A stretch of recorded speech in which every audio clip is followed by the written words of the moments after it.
In his book, David and Goliath, Malcolm Gladwell tells the story of how David, the son of Jesse, of the children of Israel, an underdog, easily wins the fight against the big and tall Philistine called Goliath. Malcolm Gladwell indeed has with this set up a new way of looking at underdogs. The Philistine army had gathered for war against Israel. The two armies faced each other, ready for battle on opposite sides of a steep valley. Goliath, the Philistine giant, measured over 9 feet tall and wore full armor. He came out each day for 40 days, mocking and challenging the Israelites to fight.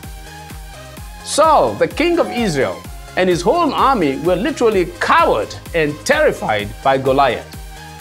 One day, David, the youngest son of Jesse, was sent to the battle lines by his father to bring back news of his brothers. While there, David heard Goliath speaking pompous words against the children of Israel. He also saw the great fear that consumed the men of Israel. So David responded, "Who is this uncircumcised Philistine that he should defy the armies of God?" From here, the economics starts to unfold. Often people are described as underdogs because relative strengths of the combatants are not well known by observers and pundits. However, David knew that he was not really an underdog. That is why he shouted to Goliath that he was coming against him in the name of the Lord Almighty. David had confidence in his battle approach. The hidden economics is like this. David was efficient and used appropriate technology in the battle. He saw that Goliath was weighed down with too much armament. Goliath had his sword and his spears and his heavy armament that made him clumsy and a sitting duck.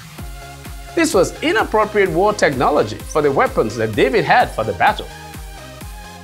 Goliath's technology was inefficient and of low and indeed abysmal productivity against the weaponry of David. David used a missile in his slingshot.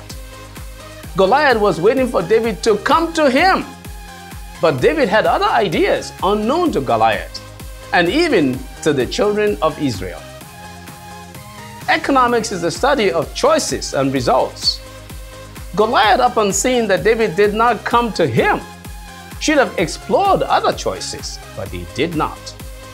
In a surreal way, this scenario has a contemporary version in Saddam Hussein's forces waiting for the American army to come to them in the deserts of Iraq for the mother of all wars.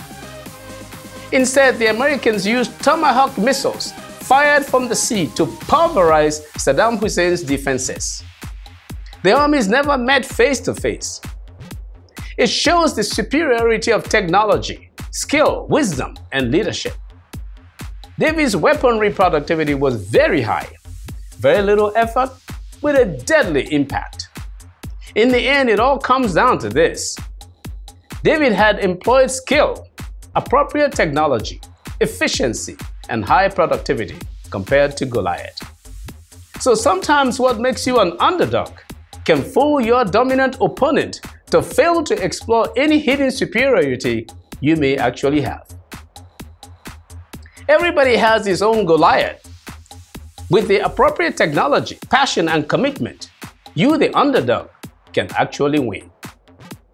Our hidden economics for you.